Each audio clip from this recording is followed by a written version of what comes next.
so I thought I would do a video on my new build of my mostly printed 1x30 sander. So basically doing this all by trial and error, and I'm gonna put in basically all the issues I have and stuff like that, and just have fun making this. I don't care how long it takes me, I'm just having fun playing around with it. I notice with a lot of videos you don't see the trial and errors when people make things like this, which is a little discouraging because I'd like to know what their actual, where they had issues, what their, designs were, stuff like that, previous, and how they got to that point. They have beautiful machines out there, but how did it get to that point? That's what I like to know. Let's get on to this. So I'll show you a couple pictures here. This picture here is what I wanted. I didn't want to spend $80 on this really small unit that you can get at Harbor Freight or Canadian Tire and stuff like that in Canada. It's not something I'm going to use all the time. So I figured, you know what, let's make it. I've seen a lot of guys on YouTube that made them out of wood, and that's great, and I could do that. I could cut out a design on the CNC machine and away I go. But I wanted a unit where I could have that, but then I could also add on to it in the future and make more of a station, I guess you could say, where I could have my sander, maybe polisher, or just all sorts of random things. So that was my goal, was to just make something that I would use in my shop and something that I can easily tuck away, and it's not going to weigh 101 pounds. Yeah, so this is where I am so far, and here's a picture of what my original design was, and that's this guy here. It really was just a waste of filament, but that's okay. Trial and error. I like to look at what I've done and see how I can make it better, how I can make it more functionable, less printing, more simplistic, basically. So that way when I do put these files up on Thingiverse and stuff like that, that I know that when I tell someone use a 3/4 inch piece of conduit, that it's actually going to fit into the item properly. So that would be my main thing. The prints are right for people. My 3D printer does a 1/2 millimeter discrepancy after it's been printed. So basically what happened is on this one here, this should be 23.5 millimeters across in diameter. Well, it wasn't. I ended up at like 22 and some change. So that's not going to work. On the inside right here, let's see. There we go. You can see I've wanted to file down to see how much, see if I could actually make it work by filing it down and then being able to put that in, so that it went in like that. By the time I did that, I ruined the integrity of the plastic on the inside, and that's not going to work for me, so I had to start again. So after that took a long time to print, I was like, okay, I need to make this smaller, this height here.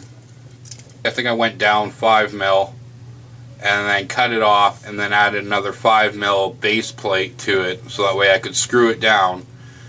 After I had removed this one off of my 3D printer, it was pretty stuck there, so I ended up shifting my bed, so I ended up getting a really warped print on my next one, which sucked because this took about 26 hours to complete, these 4 items here. So anyways, but this is prototyping. I'll fix everything later on.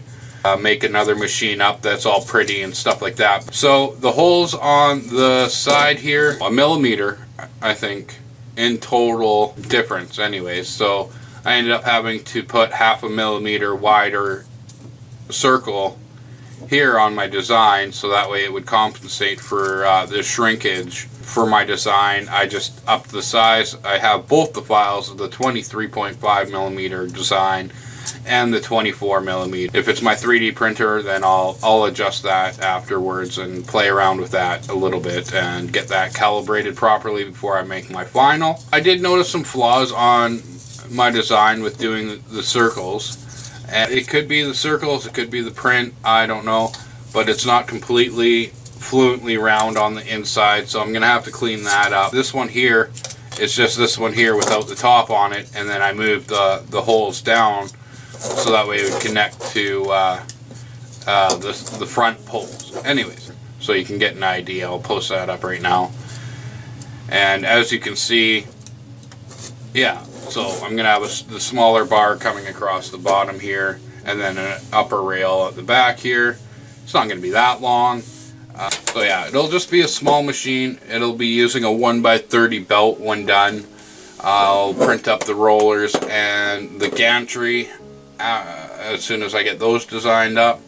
Another issue I had was, as I had to widen this one up, I noticed that this one here, I don't know if it's in my design or not, I'm going to have to check.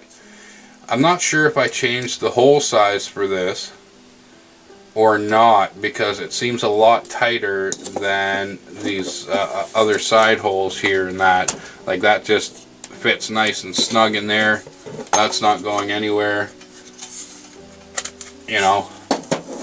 There you go. This is my initial design and print. The thing is, it doesn't have to be perfect. It's not going to be perfect right off the bat. These are my flaws of things. Like, I even cracked this part here trying to get it off the bed. The fun and joys of 3D printing, I guess you could say. But I'm pretty disappointed that I didn't re-level my bed properly.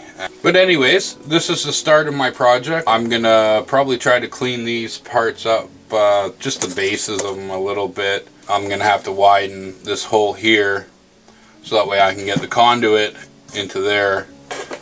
I'm just gonna check right now. 22.94. So we got 23.5 on the bottom, 23 basically on the top. Looks like I did not adjust the top one here.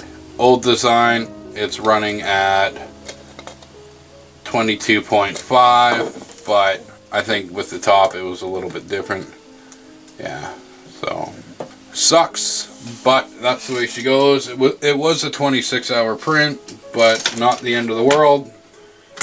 I'll just have to fix my design. I don't know why I messed that up, but that's just the way she goes. So sand out the insides there just for this model, just for my prototype model, and then I'll print out another set once I get everything built on this, the gantry, the bed, stuff like that, the motor mount, and the pulleys. The YouTube channels I was watching, they use rollerblade wheels or something like that. I'm just gonna design and print my own and just throw some bearings in it. I think I want this to be as much as I can to be printed only, so that way you only need a couple little chunks of conduit. Like, I had so much left over from my mostly printed CNC machine that I'm like, well, what could I make out of it? I was looking at a whole bunch of different ideas, but I like to make things to have a purpose. Done designs and stuff like that for other things in the past, and I just don't have anything up on Thingiverse or anything like that, which this will be my first item up on there. So hopefully we get some good feedback on it and people enjoy it. With the mostly printed CNC machine, you needed a lot of extra bolts, a lot of extra, you know, screws and washers. So I had tons of stuff left over because I overbought. I live in a small town. I didn't want to have to keep on going 60 kilometers away to Home Depot or ordering it online and waiting a week or so. I wanted to just make sure I loaded up on all the stuff I needed prior, and if I had leftovers, then I could make something else with it all. So that was the purpose of me doing that, so now I get to. So a lot of the parts that are here, or I will be using, will be coming from that mostly printed CNC kit as well. The only difference is this won't have the Arduino or anything like that attached to it. So this will be pretty simple, basic, straightforward, and hopefully someone finds it useful, because I'm kind of excited to make it. It's actually been a fun little project. Lots of ideas, lots to go. I'm rambling on, so I'm going to get to it. So you guys have a wonderful day.